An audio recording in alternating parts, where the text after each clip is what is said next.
ताज्या बातम्यांसाठी महान करेला सबस्क्राइब करा आणि बेल आयकॉनला क्लिक करा। पापाची तिकटी येथे जुगार अड्ड्यावर छापा, 5 लाखाचा मुद्देमाल जप्त, 38 जणांवर कारवाई। कोल्हापूर शहराच्या मध्यवर्ती वस्तीमध्ये सुरू असलेल्या जुगार व्यवसायावर स्थानिक गुन्हे अन्वेषण शाखेने छापा टाकून 5,11,030 रुपयांचा मुद्देमाल जप्त करून 38 जणांवर कारवाई केली आहे।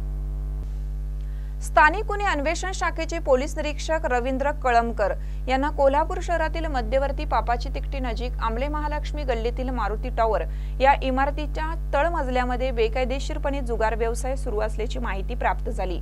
पोलीस निरीक्षक कळमकर यांनी सदरच्या बातमीचे गांभीर्य लक्षात घेऊन स्थानिक गुन्हे अन्वेषण शाखेकडील पोलीस उपनिरीक्षक शेष मोरे व पथकातील अंमलदार यांना छापा टाकून कारवाई करण्याचे आदेश दिले।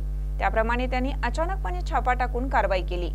या ठिकाणी टाकलेल्या छाप्यामध्ये मालक लक्ष्मण पोवार राहणार राजाराम चौक, टिंबर मार्केट, कोल्हापूर, जागा मालक अविनाश मनोहर उर्फ दुर्योधन कांबळे राहणार गंगावेश रोड, मॅनेजर वैभव विक्रम कुलकर्णी वय 29, राजो उपाध्याय नगर, साने गुरुजी वसाहत यांच्यासह विविध परिसरातील व गावातील जुगार खेळणारे व्यक्ती अशा एकूण 38 जणांना ताब्यात घेऊन त्यांच्यावर कायदेशीर गुन्हा दाखल करण्यात आला आहे।